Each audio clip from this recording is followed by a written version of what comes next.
What's up, everyone? Welcome to another episode of Down Once More. I'm your host, Matt, and this week we are joined by a very special guest, Ella, from Diary of a Swiftie Pod. Ella, welcome to the podcast. This is where Matt said that I am supposed to say, I am so excited to be here. What's up? Hello. Now, you're not supposed to read that part of your script. It's like Anchorman. You don't read everything on the teleprompter. That's a nice dated early 2000s reference for you.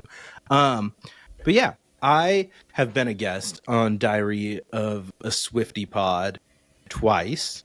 And so I decided it was time to return the favor and have Ella on here so the downers can be introduced. I'm sure all of you went over to Diary of Swiftie Pod, listened to my episodes on there, and supported them and subscribed, followed, did all of that. But if not, if you're new to the podcast and just stumbling across this one, now you can go listen to those episodes and be introduced and learn all about the things that Ella cut out of the episodes that I was on their podcast. Which you're in my world now. Here at Down Once More, we like to swear sometimes, which I keep it PG on Diary of a Swiftie Pod. We also don't edit things out. So in a little over 3 years of doing the podcast, there has only been one time that I have made a substantial edit to the podcast and edited a part out. And it was because there was a joke that was made about someone who then, after I had that episode scheduled to upload, died. And so I'm like, that seems like poor timing and in poor taste. So let me just go in and re-edit that out. And so that was not in there. It was not a political figure or celebrity. It was a family member. And I'm like, well, can't leave that in here now. So that's the only time that edit has been made. So it has to be pretty substantial. Whereas that was my first bone I had to pick with you the second time I was on Diary of Swiftie Pod, because you edited out like a great 30-minute topic on the first episode, and then you cut out me confronting you about it on the second episode. So this is me finally getting to bring that to light. So what do you have to say for yourself, Ella? Well, I noticed that you said that I cut it out, but you still didn't say what it was that I cut out. So how serious is this to you, really? It's very serious. This is, I was going to save it to when we get into my fear of Swifties. But it was because the first time I joined, I said I had some trepidation. I was nervous because I'm familiar with Taylor Swift's music. Icon. So good. Talented. All that fun stuff. But then I would be scrolling social media, and then I would see things when she started releasing her Taylor's version, and I just saw a post that was like, OMG, her belly button in this picture. Oh my God.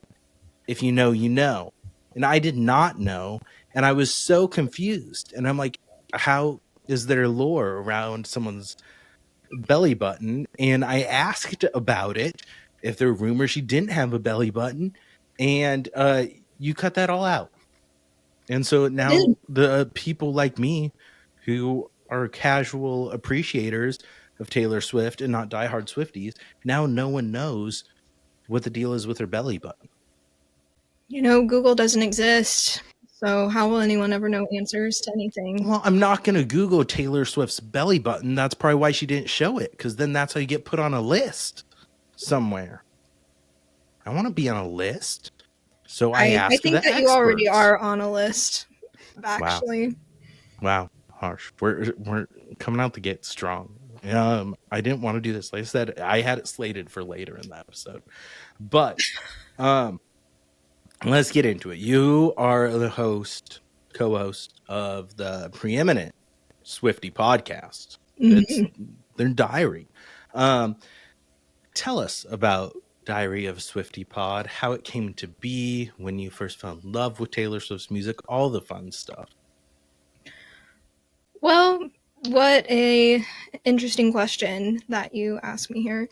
Mhm. Because the timeline has spanned across my entire life. Like, look back at me as a child, and me now would not be surprised in the least that this is what I've chosen to do in my free time. Um, so first off, my Swiftiness originated way back in elementary school, like 2009. I have vivid memories of going into Walmart with my mother, and we were walking through the CD section, and she sees Fearless by Taylor Swift, and she's like, "Oh, we should buy this," because like we had heard rumblings of Taylor Swift, like my friends would listen to her, and so then like their parents would talk about her too, so it's like the origin started way back in the day. And then COVID happened, and I was like, I need something to do, and so I really decided to lean into fandom at that point in my life, and I just started to collect as many CDs as humanly possible. I started to make fan accounts, and then it just spiraled into this thing where I was talking about fandom all the time. And, there's always like that weird point in like high school where no one wants to talk about anything that they're interested in. Like all of a sudden it's uncool. And so there's like this phase in there where it's like, I don't want to wear merch out, but then all of a sudden I'm like buying merch left and right, putting posters on my wall. Like, who cares? Let's live and be free. And so I then started to talk to my podcast co host, Leanne. Hi, Leanne, what's up? And I was like sending her all of these messages talking about Taylor Swift. Like, oh my gosh, she's putting out a new album. Oh, did you see that she won a Grammy? Like, whatever it may be. And it just turned into this daily conversation that we were having about Taylor Swift. Also, fun fact, Leanne is my cousin. And yeah, I know. It's exciting, thrilling. Can you believe it? And we also are 13 years apart in age, which, Taylor Swift Easter egg right there. Like it was meant to be. So she's my resident millennial. We're besties, also cousins, also related, just like serendipitous. And so then 2023 comes around, and Taylor Swift is, gearing up for the Eras tour. Well, Midnights is coming around in 2022, and we are all of a sudden staying up late for Taylor Swift when she was doing her Midnights album rollout. And she would post TikToks at midnight, like 3 days a week, doing her Midnight's Mayhem with me, where she would reveal track by track the album for Midnights and all the song titles. And so then we were staying up late every night talking about Taylor Swift, waiting for her to do this. And it would turn into these extensive conversations. And then one day, Leanne says to me, she's like, we talk about this so much, we should just start a podcast. And I looked at her and I was like, yes, great idea. And so we love to commit to a bit. That's ultimately what the podcast is, us committing to a bit to the maximum extent. And she just like started to do all this research, like made the first mock-up of our graphic, brainstorming names, like how do you even upload a podcast to the internet? And she like did all that legwork for us, way to go. And all of a sudden that turned into us posting a podcast, Diary of a Swiftie, and here we are now. Nice. Mm-hmm. Nice. So is this year 2, 3 then? Math is hard. Math is hard. We're getting close to 3 years. We put out our first episode on Valentine's Day, which is funny. Nice. But Galentine's Day really is what it should be. And so yeah, this next one will be 3 years, so getting pretty close. Nice. And I know the first episode I was on, we were talking about All Too Well, We did a lot of BS in the beginning that you cut out, but then we got talking about the song All Too Well. How did you kind of decide on the format of breaking down like songs throughout it? Well, I mean, the podcast in its original days was like very Taylor Swift centric, and then as we've done it more and more, we've like evolved beyond like Taylor Swift exclusively and just like what's happening in pop culture generally. Yeah. But we still wanted something like from the start that would like tie into Taylor Swift. And you know, she has so many albums, like there's just so much content there, and we were like, it'd be fun to like talk about all of the songs and like give them all their moment, because Taylor Swift is known as a songwriter, as a lyricist. And I love to talk about her songwriting, love to talk about her storytelling. And so we decided on the concept of talking about one song each episode to give them all of their moment. And so then we were considering like, okay, how are we actually going to do that though? Like, what's going to be our process? So we thought about like doing alphabetical order, or like just really hitting one album at a time and just going through them like that. But then ultimately we decided to go by track numbers. So we do like track 1 of the first album, track 1 of the second album, and through all of that. So then it's just, you know, we get to talk about all of the different eras and not just like sit in the same one over and over again. And it's just fun to like see how her songwriting has evolved throughout time, but also note the similarities as well. Yeah. Which track number are you on now? So we, right now at this point in time, we just finished most of the track 6s, but as you know, she put out a new album not that long ago. And so when she does that, then that leads us to have to do some catch up. So right now we're actually like catching up on Showgirl the album specifically, and so that's the interesting point. We're just like in between seasons right now doing our catch up before we go to track 7s, but we're almost there. Okay. Which is crazy. How many times would you say you have listened through Life of a Showgirl in its entirety? In its entirety. I mean, it's a short album, so the number's probably higher. 4 figures?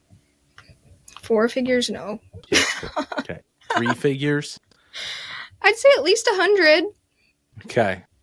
Now, we can all admit, no matter how much we love an artist or a body of work, that there will be some that we like better than others.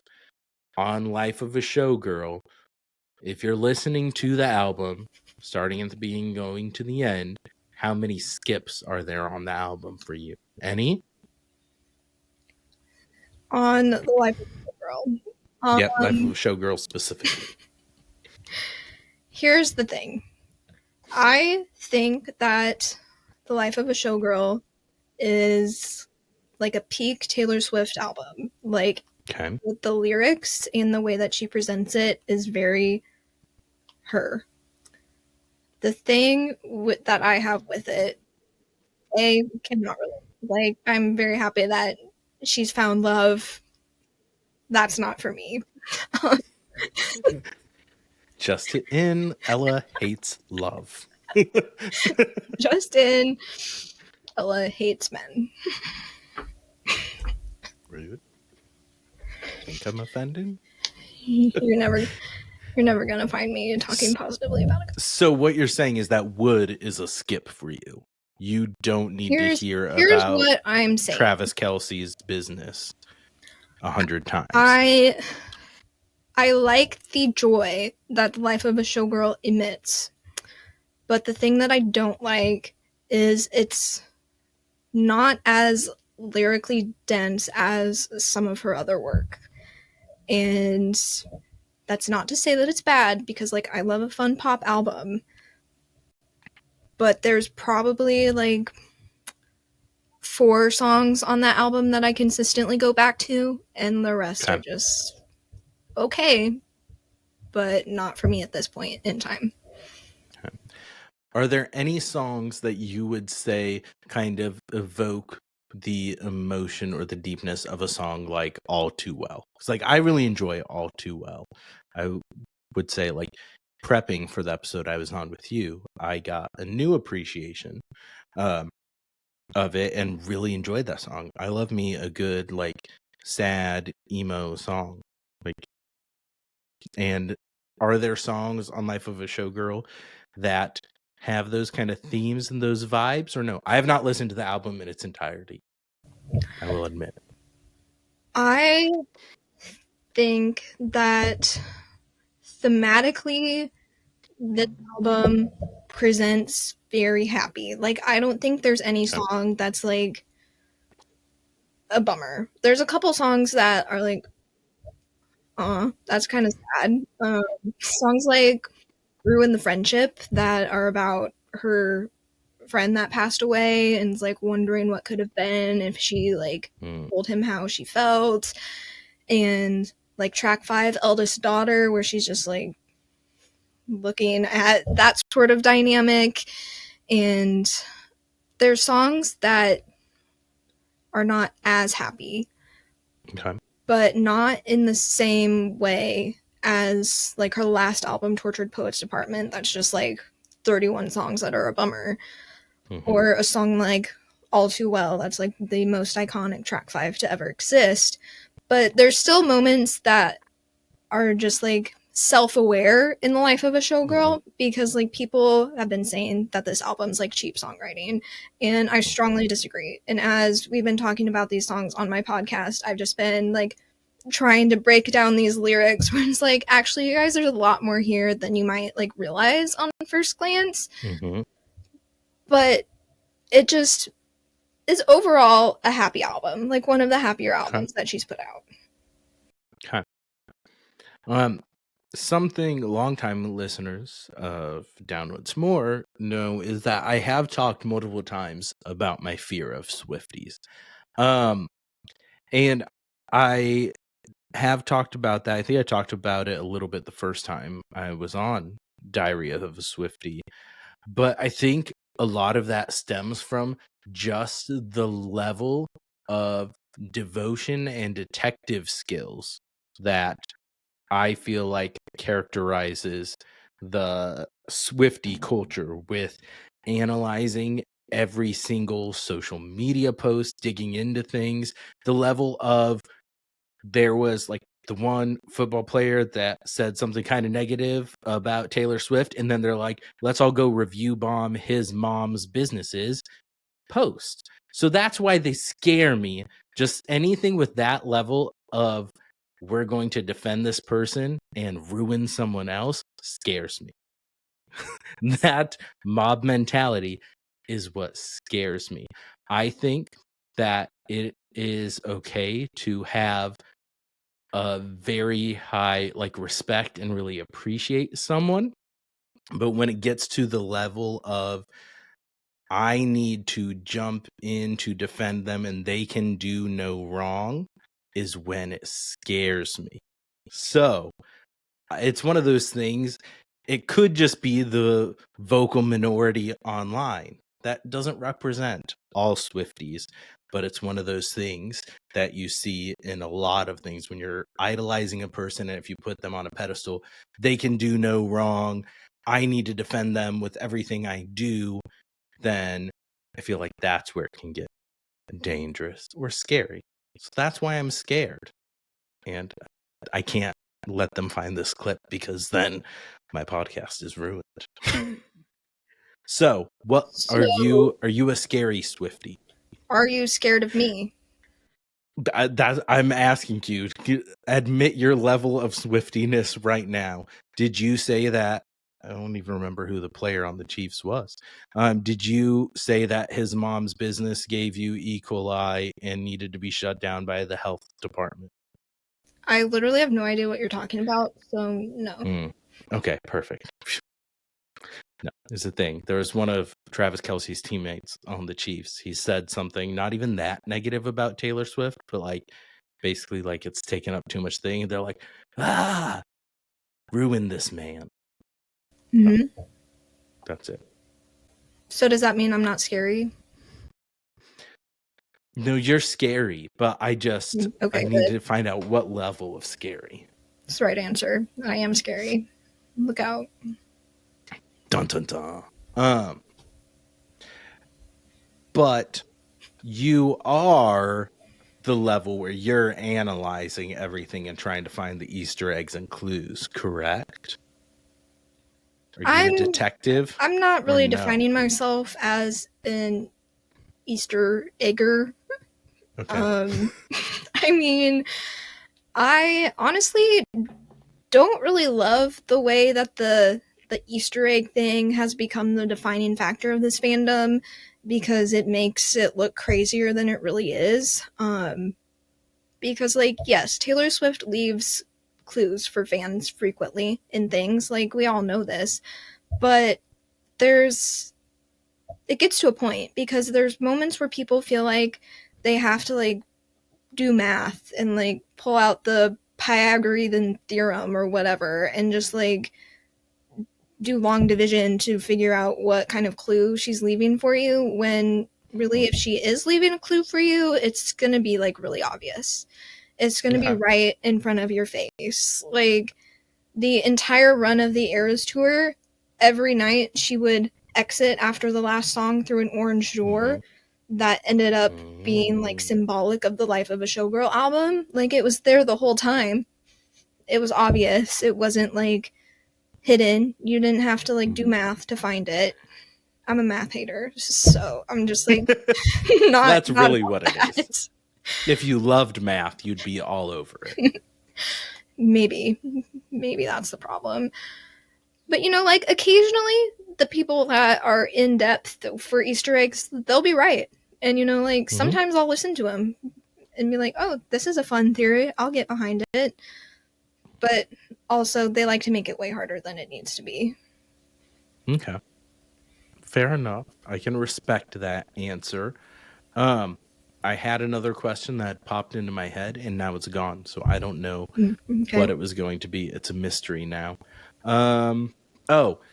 The documentary about the Eras tour that's getting ready to come out.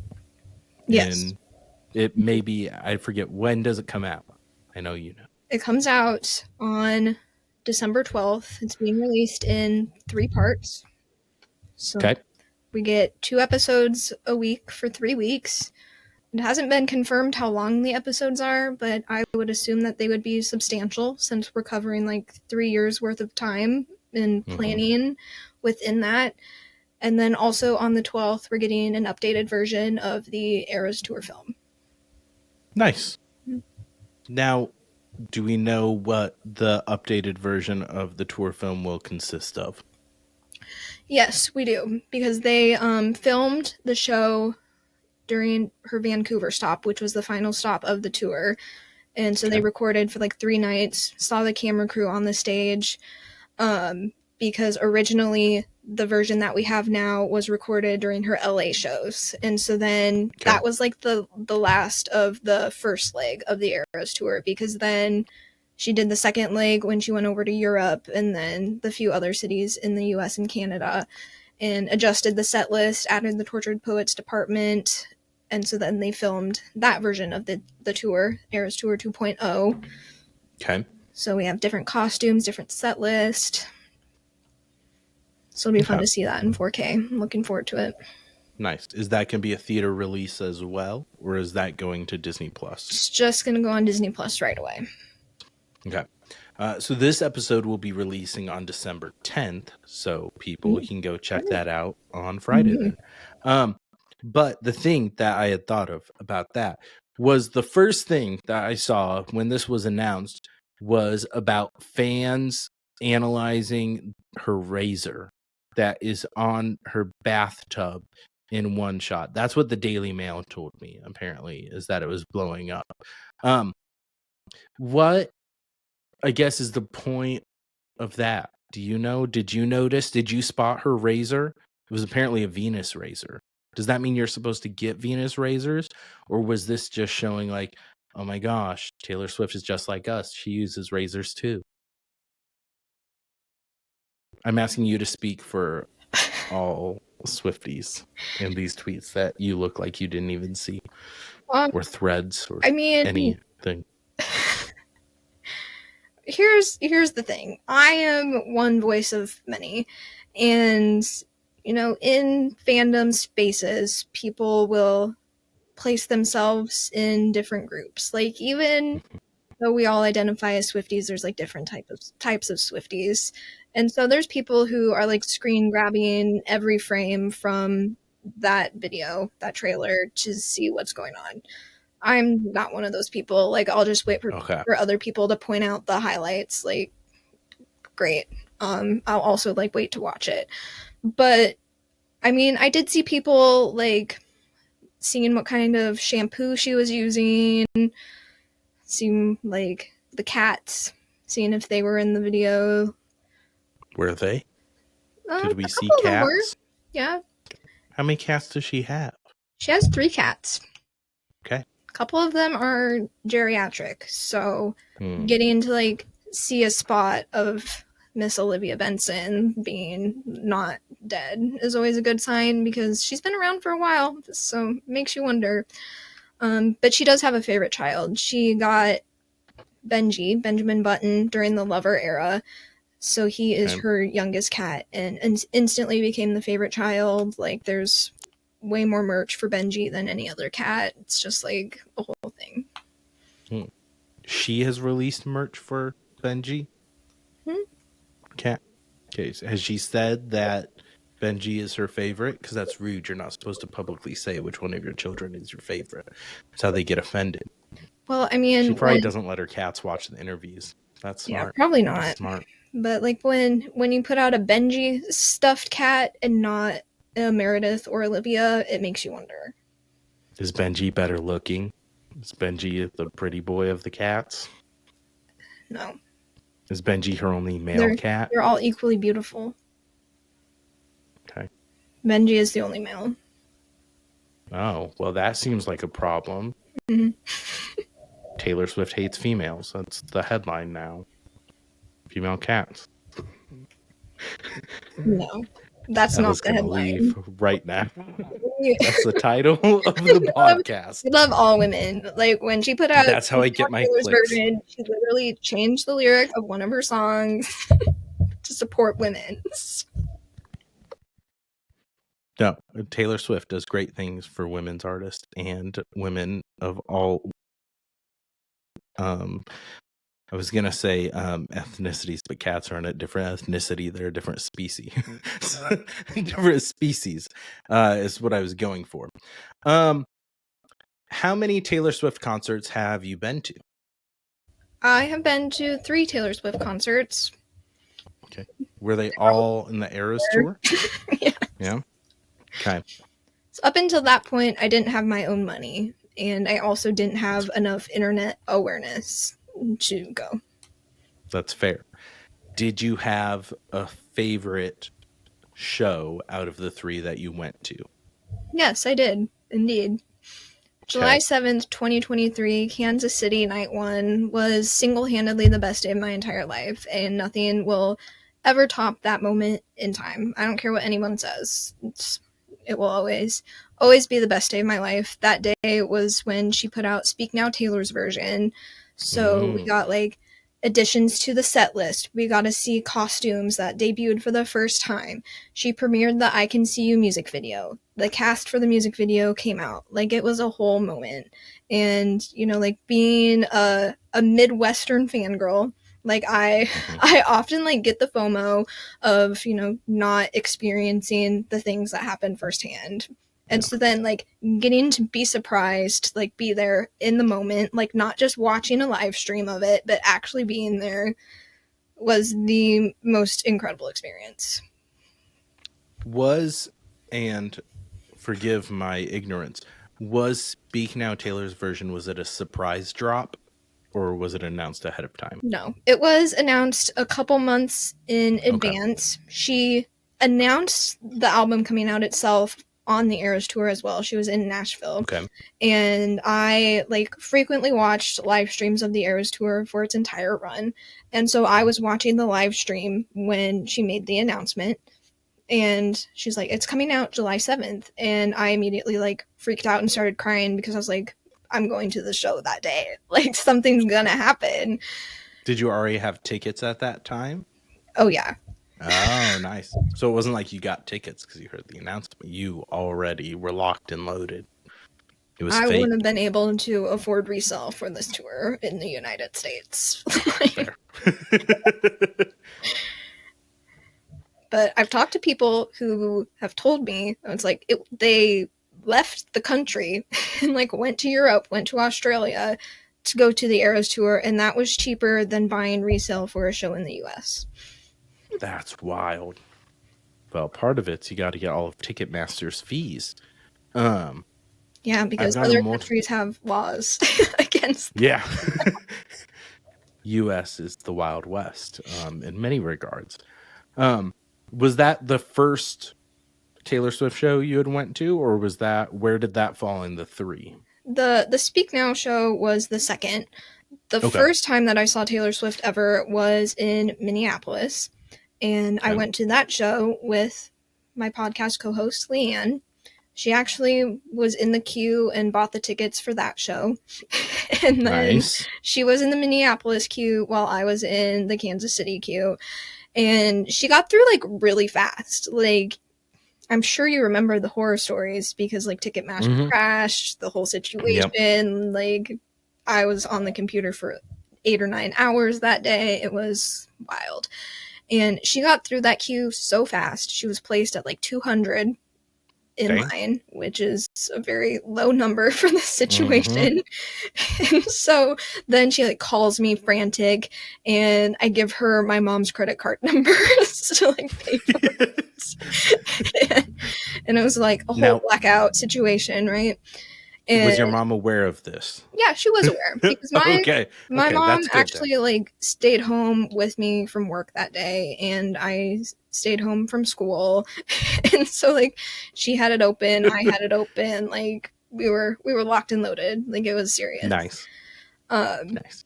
And so yeah, that was the first show. It was really fun to be able to experience my first time seeing Taylor with Leanne since we did the whole thing, still doing the thing, right? And then the second time was Kansas City Night 1, Speak Now release. And then I also went to the second show that she did in Kansas City. That was Travis Kelce's first show of the Eras tour, in case anyone's curious. The first one he came out on stage? The first show that he was at, period. Because he went to Kansas City Night 2, and that was when he then got on his podcast and said that he was butthurt about Taylor Swift not wanting his friendship bracelet or whatever he said. It's kind of wild when you go. Now is butthurt a direct quote? It is because that quote. See. I don't want to make people mad. I am so glad that they are happy and in love and found each other. It is wild that you are marrying someone that your first thing is, I'm butthurt that they didn't Okay, I'm not going to say more thoughts on the matter. I mean, here's the thing. That whole thing was a very Travis Kelce thing to do. And Taylor Swift being down to answer the call, a very Taylor Swift thing to do. Their public personas at least give the energy that they're very compatible people. Same sort of vibes. So it makes sense, but hilarious story. If you would have told Ella sitting in Arrowhead Stadium on July 8th, 2023, that all of that would happen before the tour was over, let's be no way. That's crazy.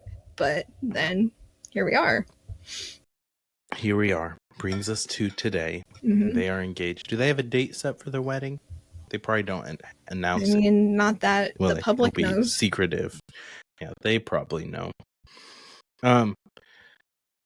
Other questions I had slated for you. So, Taylor Swift, best concert, best day of your life. Nothing will ever top it. Your second show.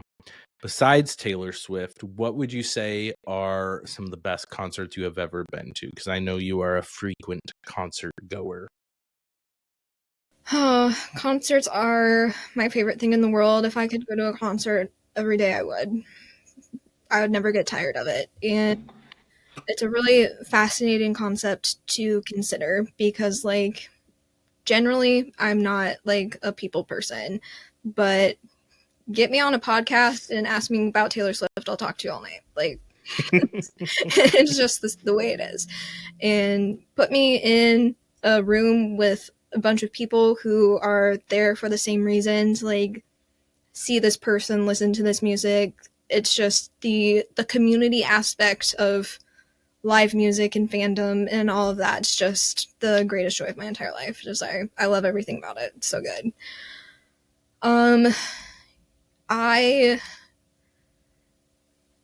am trying to think the best concerts besides the Eras tour because like anytime that like Leanne and I talk about concerts, she always says like the Eras tour is on its own level. Like nothing will ever compare that. Like even in the Eras tour documentary, Taylor said like her goal with the tour was to overserve the fans. Mm-hmm. Produced a 3.5-hour show. Like definitely overserved us. And so just like beyond that, that's just like incredible in itself. I mean, I'm thinking about someone like Olivia Rodrigo, who I have seen before. I think that she is an incredible performer. I think that she has a very bright future ahead of her in the music industry. And seeing her iconic festival run over this last summer has just been really great. And when I went and saw the show, I was just like captivated start to finish. Like her stage presence is incredible. What a pop star. I love everything about it. And when she started her tour, when I went, it was still like pretty close to when the Eras tour was happening. The Eras tour probably was still happening actually. And as you can imagine, there's quite a bit of overlap between the Taylor Swift fandom and the Olivia Rodrigo fandom.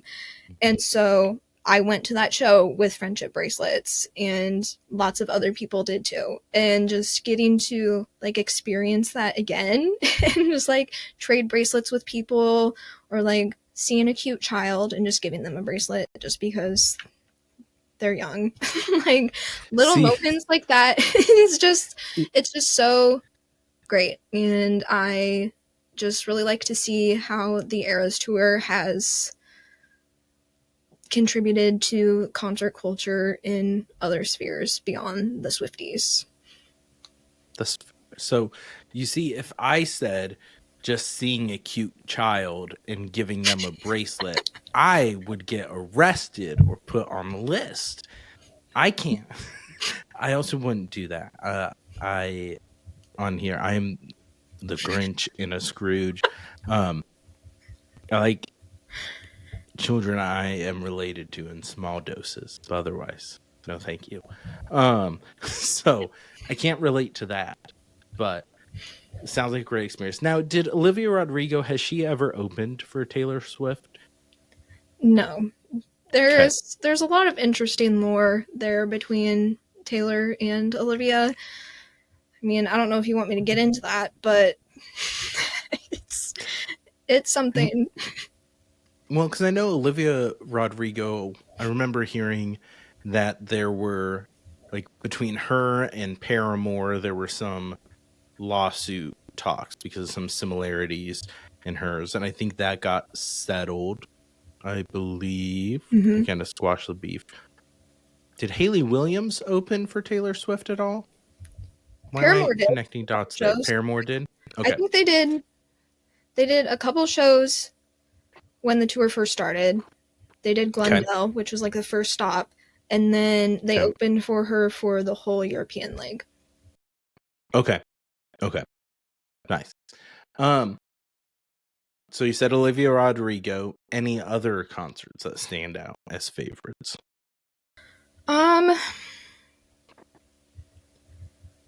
Favorite concerts? Such an interesting question. I mean, over the last like couple years or so, I have been able to see like a lot of artists that I have like dreamed of seeing for a long time.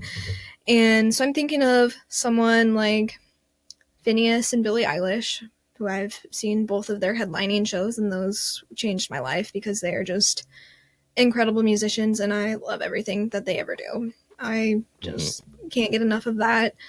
Also saw Kelsey Ballerini, and I think that she's a really great performer. Again, there was a lot of like fun moments with that fandom, because her last album had a like luggage sort of energy, has a song called Baggage on it. The album cover is her sitting on a pile of suitcases. And so that concert, the fans arranged to trade luggage tags. And so that was fun. That was cute. So I made some of those, traded with people. Also went with bracelets as well, because since the Eras Tour, I make bracelets for every concert that I go to, regardless of who it is, what the vibe is. Just like do it because I think that it's fun. But just like moments like that, and I just think that that's what concerts are all about. And also, just let me say, on the topic of concerts, I have to defend the concert opener for a moment, because one thing about me, I will learn everything there is about an opener if I do not already know them. But a lot of times I do, because I'm on it. Like going back to Olivia Rodrigo, when I went to her show, Chapel Roan was opening for her. And at that point, no one knew who Chapel Roan was. No one cared. But I did. Like from the moment her album, The Rise and Fall of the Midwest Princess, came out, I was there. And so leading up to that show, I was like telling my friend that I was going with, I was like, you need to listen to this set list. Like, you need to get ready. And also I was like teaching her the hot to go dance, because I was like, we will be doing this during her set. Like, get ready. And now I'm able to like look back at those videos. Yeah, exactly. I'm glad you know. I'm able to look back at those videos now, and maybe 25% of the arena is doing the hot to go dance in the background while we're doing it, because we did film ourselves naturally. And, you know, just moments like that. Like, you want to be able to say that you were at the start of like someone's career. And I just think that that's a really wonderful thing, because look at her now. Will I ever be able to see her again at this rate? No. But I paid attention when she was an opener, and look where she is now. So I'm just saying. Yeah, I'm very similar. I never miss an opener. Like, it's crazy to me when I see arenas like still not even half full, or any venue, not just arenas, when the first opener comes on. And that's wild to me, because I'm like, it's included in the price of your ticket. You never know when you're going to see someone, like you said about seeing Chapel Roan. You never know when you're going to see someone when that's on the come up. I went to Mayday Parade and All Time Low recently, which are a couple favorites of mine. And when their openers, The Paradox, it's just a group of guys probably in their 20s, younger, that I think are on kind of like the come up and next like wave, and they will be doing headlining tours soon in the pop punk realm, if that's your thing. And so just the opportunity to see those, I'm like, why wouldn't you? And I'm big on, I know people have their different opinions of wanting to go in, get surprised for things. I always look up the set list ahead of time, especially for openers. Like the headliners, I could go in a little more blind, but openers, I like listening and having some familiarity with their music before I see it. And then a lot of times it'll get me really excited for the Somerset is one that I first saw them when they were opening for either Mayday Parade or All Time Low years and years ago, and I started listening to them ahead of time, and they were one of my favorite performances of the night, and I fell in love with them, started regularly listening to them. And so I think a lot of times you're doing yourself a disservice if you miss the openers and don't go in at least a little bit prepared. I don't think I've even told you. I did see Billie Eilish live recently. When? Well, it was when Armani White was performing his song Billie Eilish, but it was, the song was called Billie Eilish, Mm-hmm. and her name was featured heavily in it. But that was one that the openers hadn't, like, they weren't on the ticket, so I hadn't listened to it. So it was a pleasant surprise. I'm like, I know this song.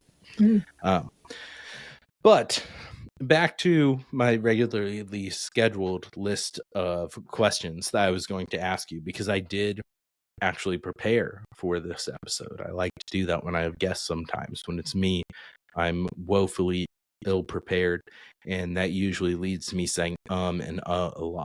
And so now people will notice that when they go back and listen.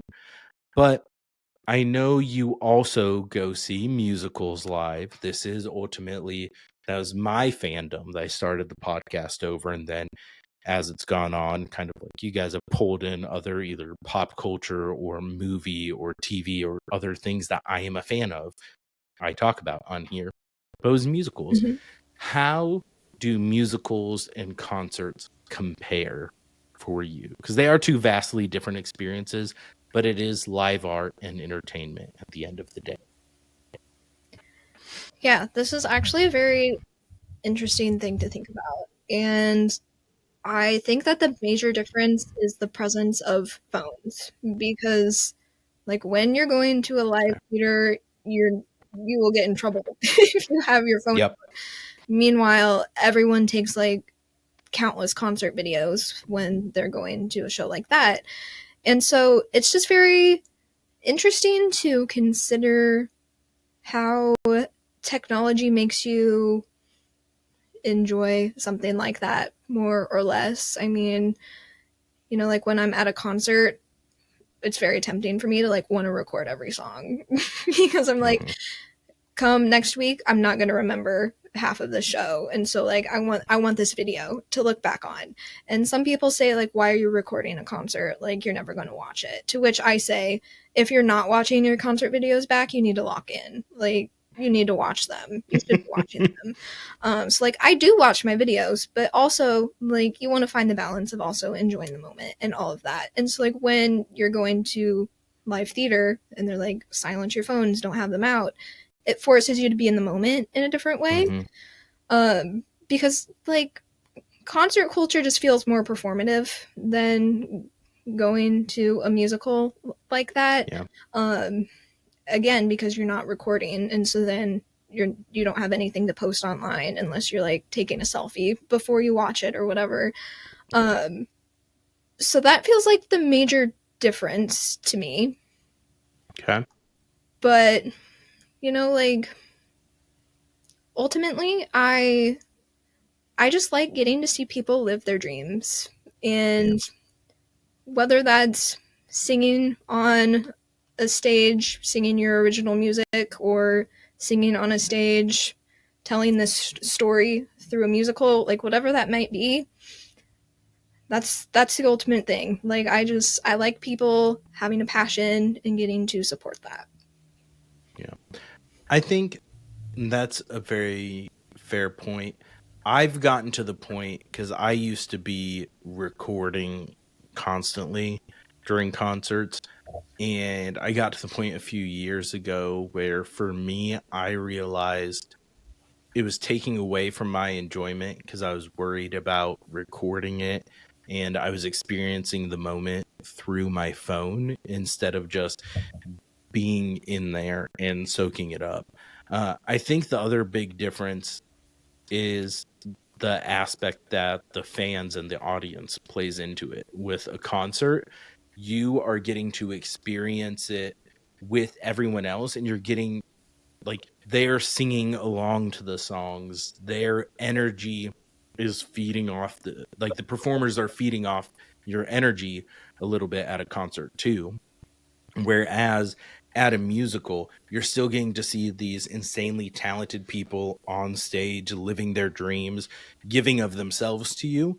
And they're getting like the applause after each number, but as the audience, you're a lot more of a passive participant. You are not like at a concert. A lot of times it feels like you are part of the experience rather than just experiencing what is happening on stage, if that makes sense. So I feel like Yeah. that's the other difference for me. Yeah, like I even think, like when I go to a concert, it feels like sometimes like you as an audience member, you have to perform as well. Like for example, the Eras tour, like everyone's planning out elaborate outfits. Like you have to dress the part. You have to then get online afterwards and post about it. Meanwhile, I've never given much thought to what I've worn to a musical. I'm just like going there to hang out and have a good time. So, like, audience member in a musical, it might be less immersive, but it's also less performative. I agree with that. I love a more intimate concert and venue. There's something to be said about seeing like the giant acts, and like Taylor Swift with the Eras tour puts on a whole entire production and experience, and it is impressive and insane. But I tend to prefer the smaller venues, and it feels a lot more intimate and feeding off the performer's energy, and just a lot more special experience for me. Even just recently, the shows that I saw, like there was a distinct difference, I felt like, versus the All Time Low and Mayday Parade ones, which I saw at like a medium-sized venue, up at Steelhouse, and then like Maroon 5 at the big arena. That theirs, you can tell so much more went into like the video packages and the performance that they are giving. It's very well, they're professionals, they've been doing it for 20 some years. They have every second of that show cultivated how they want it to be, portray a certain message, image, impression. And the smaller ones can give the feeling, even though it's also very, you've got your set list, it's scheduled, rehearsed, you probably know the bits that you're going to say in between everything ahead of time. I don't know, there's just something about it that feels more raw and real, if that makes sense for me. But. Sure.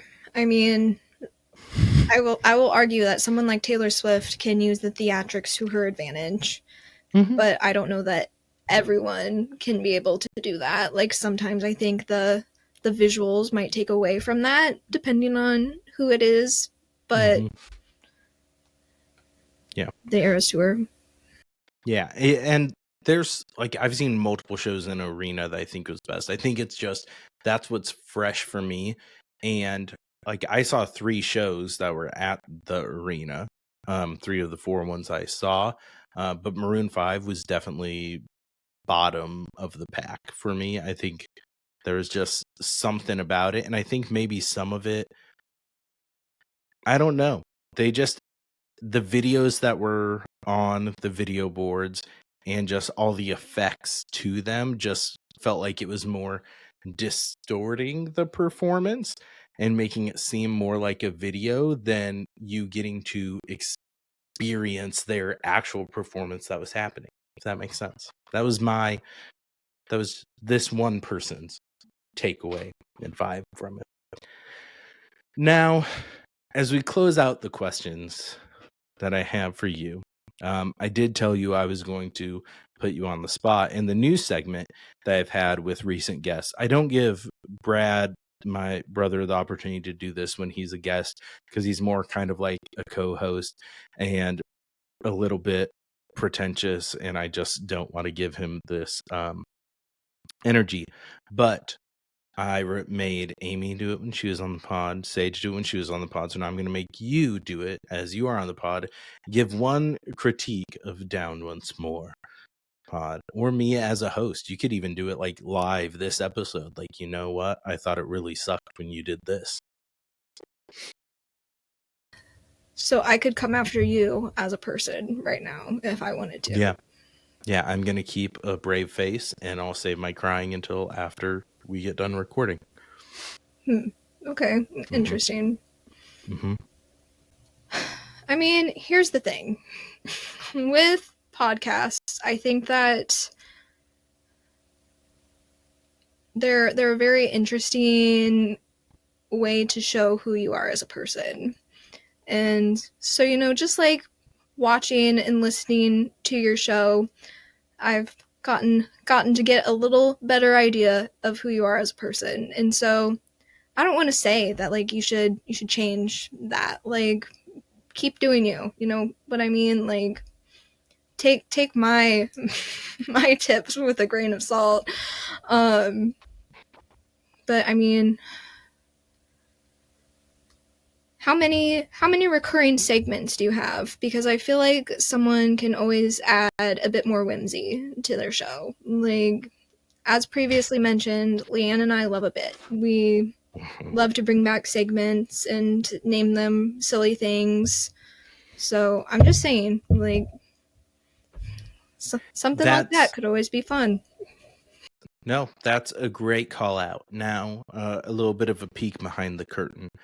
When I had a regular co-host, it's a lot easier to come up with segments and recurring bits. So there were more in the past when I had a regular schedule with that and life wasn't quite as crazy.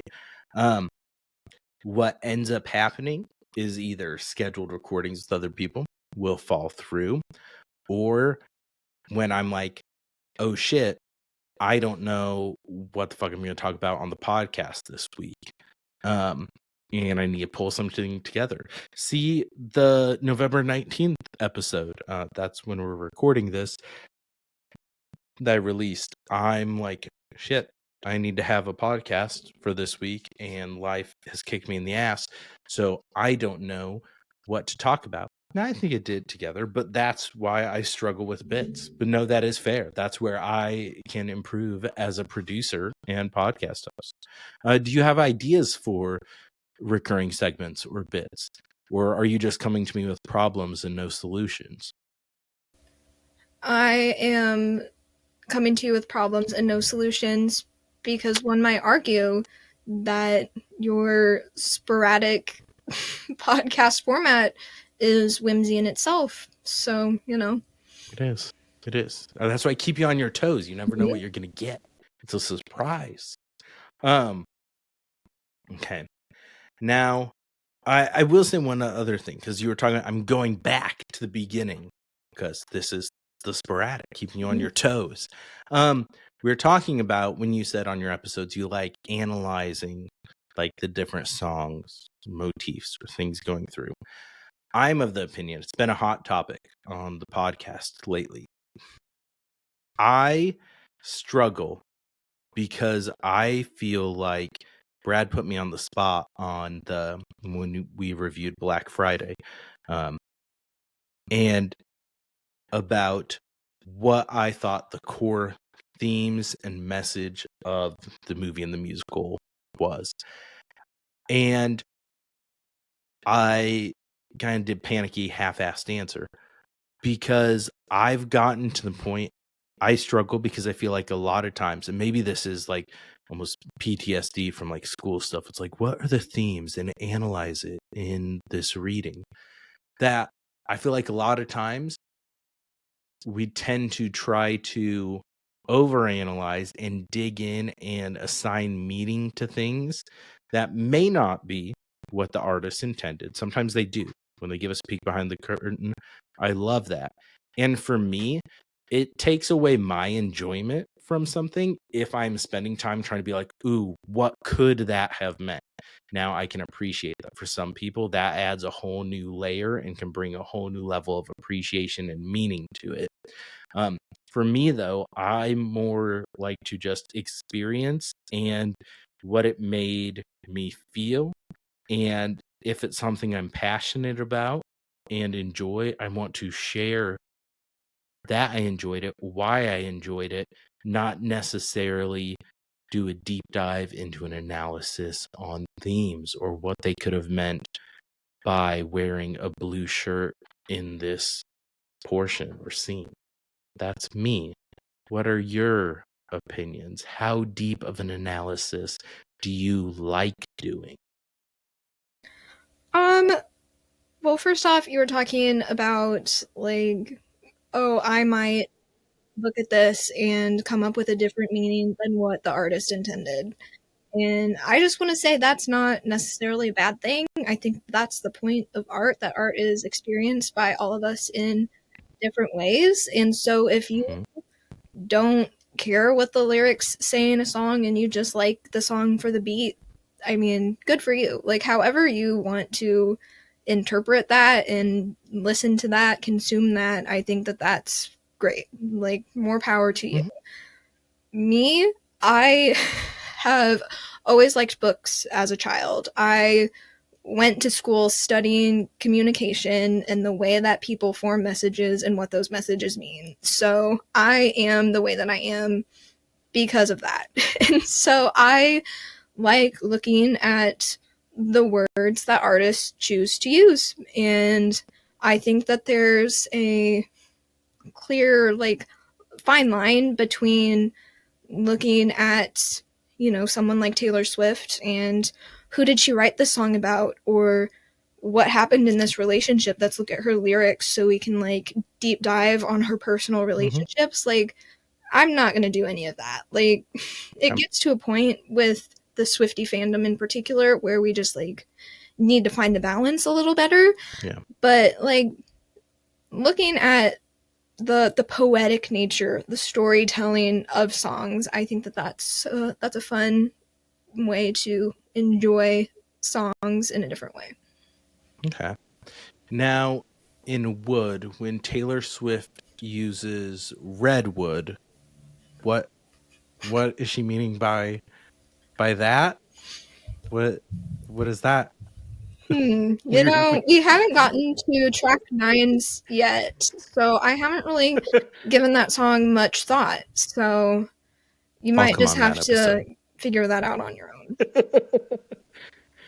I'll come on that one. I'll invite myself. I can help you analyze that. Um, I'll I let you do did the give you full analysis, and I won't say a word. no, then you'll just edit the whole thing out. Um, I did give you an opportunity that I have not given any other guest before, so feel special. I said you could come up with 2 questions for me as a guest. You get 2 guest questions. So, and this is your opportunity now, your chance before we officially close out the podcast. Did you have questions for me? Wow, I'm so honored that I get this first before anyone else. As you should be. My question for you, Matt, is why are you the way that you are? No, I'm just kidding. It's actually not my question. Well, Please don't answer that. I don't want to know. I was homeschooled and I came from no. Okay. What are your actual questions? My Michael actual Scott? question, you know, I am curious as a fellow podcaster, what's your favorite podcast episode or topic that you've ever done? Great question. It's hard. I think we're getting close to 200 episodes now. I think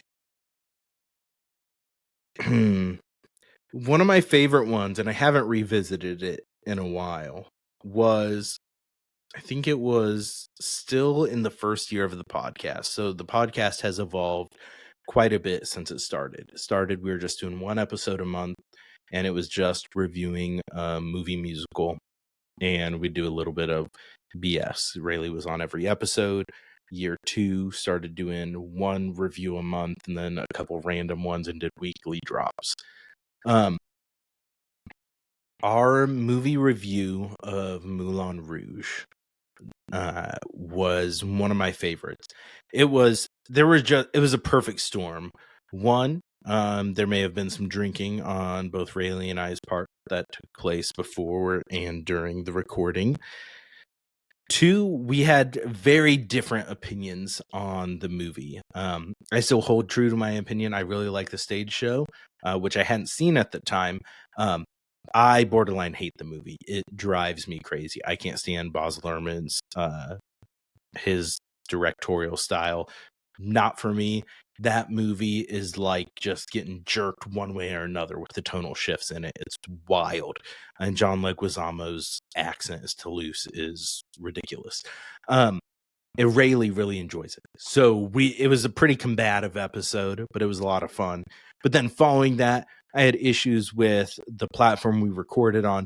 Rayleigh's recording was like lost and then corrupted. So like it looks like shit on YouTube because hers is like a raw quality. It was like 240p or something, grainy as hell.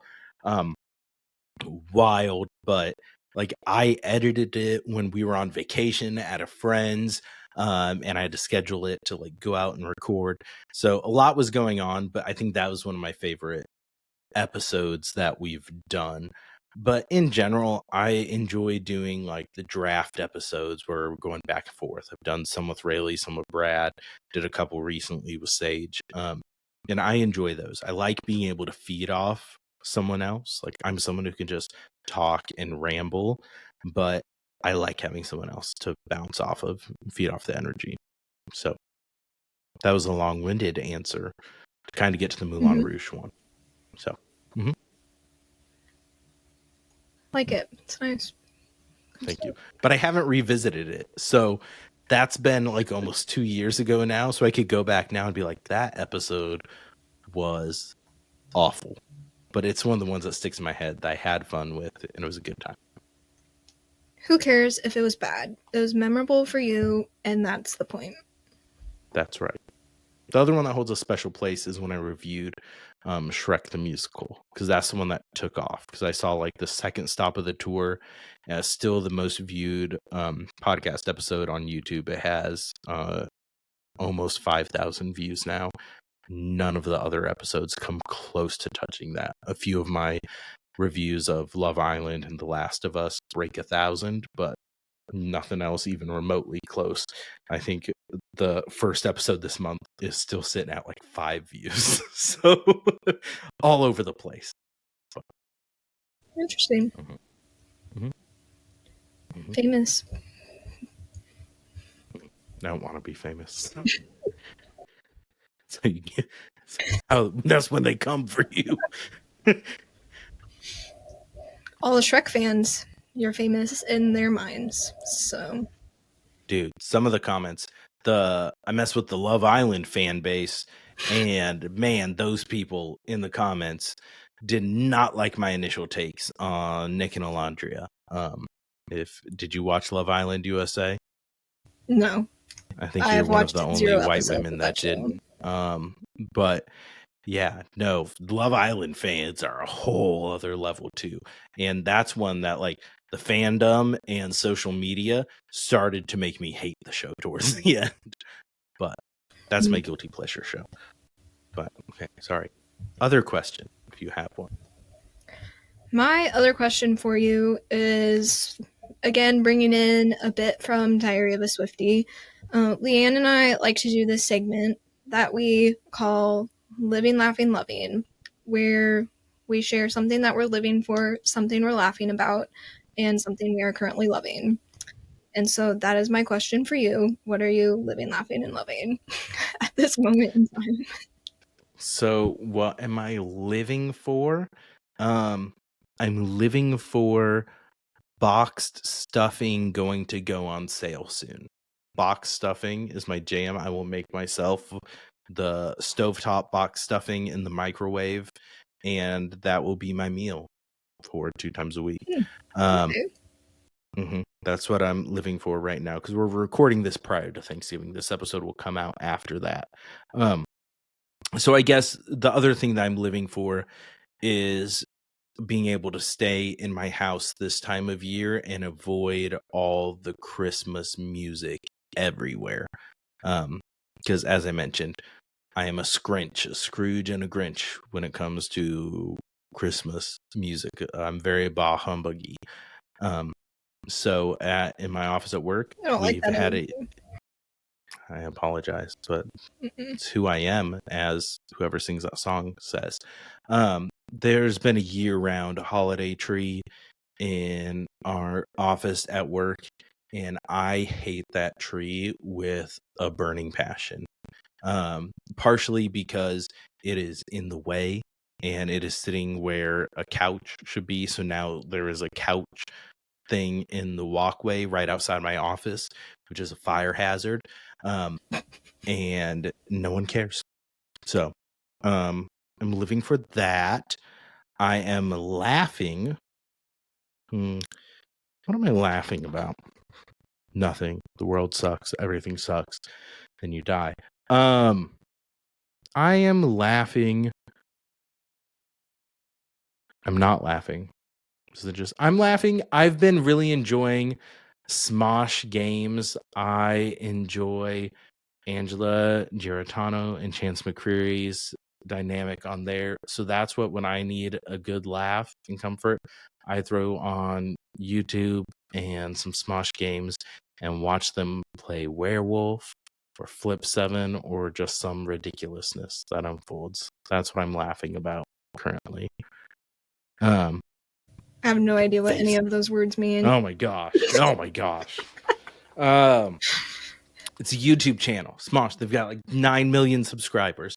And Angela Giratana she's a Star Kid, which is one of my favorite like indie musical production things.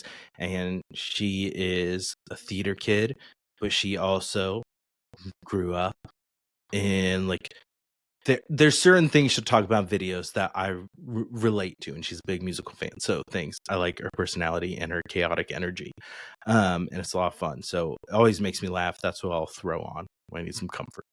And then what's the other one? Laughing, living, laughing, and loving. I am loving the fact that one, I was able to have you on the podcast and just more guests in general on the podcast over the past month. I've been loving being able to connect with people, have conversations, and bounce back and forth. An opportunity to maybe there will be some of the Diary of a Swiftie audience that'll pop over and listen.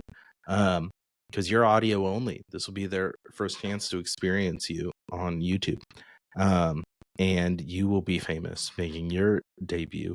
And so, I don't know. I always like being able to connect with new people. That's going to be the thumbnail image now. And so I like being able to connect with new people, even though I don't like saying even though we've connected before. That seems weird. But just being able to have that dynamic, like I said, bounce back and forth and have some fun banter and learn new things. Because I didn't ask you about what your favorite Taylor Swift era is on here, because we talked about that the last time I was on Diary of a Swiftie Pod, and everyone will need to go listen to that if they want to hear your answer. Go subscribe and download the episodes. That's what matters. So go do those things. Okay. I did tell you 2, but did you have any other questions? Those were good questions. I did a bad job answering your living, laughing, loving. But no, you didn't do a bad job at all, you. actually. Thank you.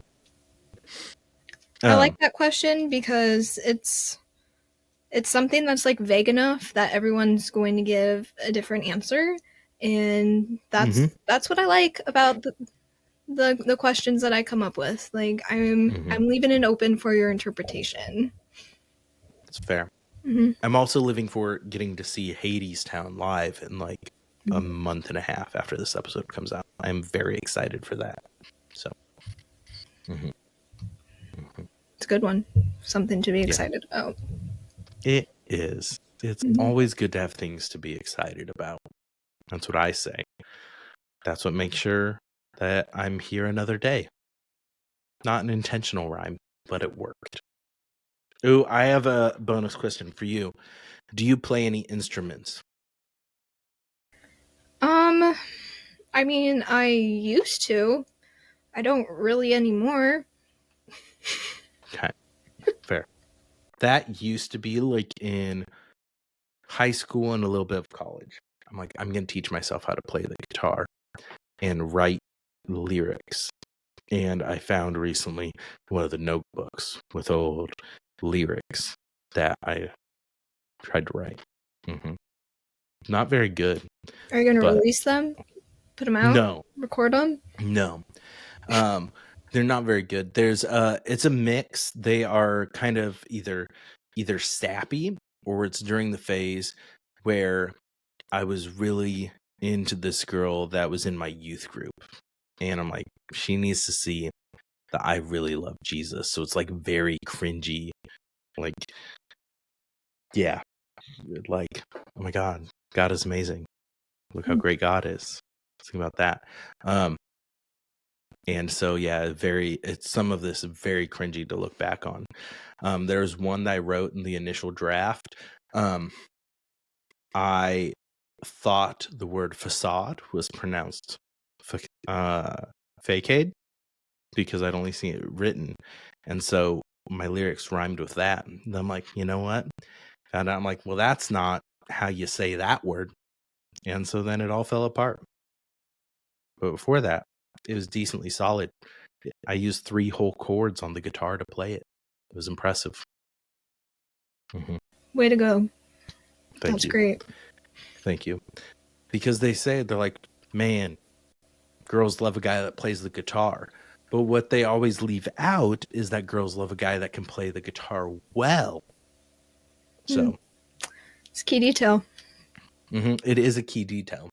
I can still play Lost in Stereo by All Time Low fairly solidly, and Remembering Sunday passingly. So those, if you haven't heard them, a couple jams, especially Remembering Sunday. Nice sad vibes, but great song by All Time Low. So check it out if you don't know it. That's your assignment. Or if you know it and don't like it, just don't say anything right now. I don't know it, so I'll have to get back to you. Okay, perfect. Report back. I'll tell you how much I dislike it later. Perfect. It'll be off the air, so it'll be fine. But Ella, thank you for coming and joining Down Once More. Do you have any final things you want to say to the Down Once More listeners and watchers before I let you go on with your night? Well, I'll just say thank you for having me. This was quite an experience. I've never been a guest on someone's show before. This is the first time I've ever guested elsewhere, so an honor and a delight to make an appearance for your Down Once More listeners and viewers. And once again, check out Diary of a Swiftie if you want some more pop culture and Taylor Swift fun. We're a good time. Don't want to miss it. Is your Instagram is it at Diary of a Swiftie Pod or just at Diary of a Swiftie? Where can they find Diary of a Swiftie? You can listen to us on your favorite major podcast platform of choice, and you should also check out our Instagram at Diary of a Swiftie Podcast. We have lots of fun content for you to check out and get all of the Taylor Swift updates you never thought that you wanted.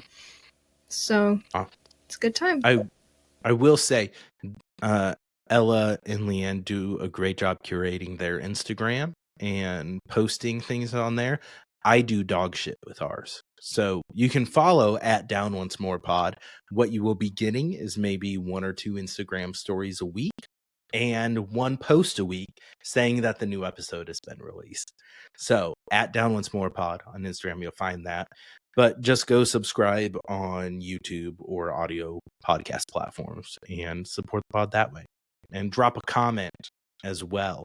What's your favorite Taylor Swift song? If you've followed Diary of a Swiftie Pod, comment that and I'll heart it on YouTube. Heart. My heart is so bad. I can't do a heart with my hands. That's what you need to watch on YouTube, because otherwise you won't be able to see how good of a hand heart that Ella can do and how pissed. I've had lots of practice from Taylor Swift. Well done. Well done. Isn't there another way you can do it? Isn't there a cool new way? Gen Z, The Gen Gen Z Alpha. way. Yeah.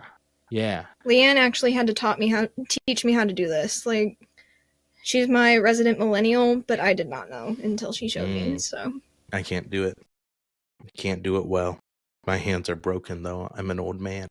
Ella, thank you for being on. A pleasure as always. No segments out of this episode will have been cut out because I have journalistic integrity. Your podcast is fake news. So can't wait for people to see the raw, uncut version. that's right. This episode title will be Raw and Uncut with Ella. The Diary of Swiftie. And our fans, I have named them Downers because I feel like that's catchy and clever. None of them have co-opted that name, but that's in my head. That's what fans of the show are called, Downers, because it's fun. But Okay. thank you. Thank you all for listening and watching. If you're not already, subscribe, like, follow, share, comment, all that fun stuff.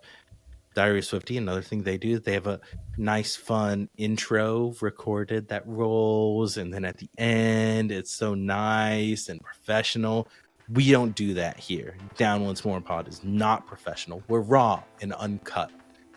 So on that note, remember that. Don't judge us, love us, and don't forget to go down once more. Later.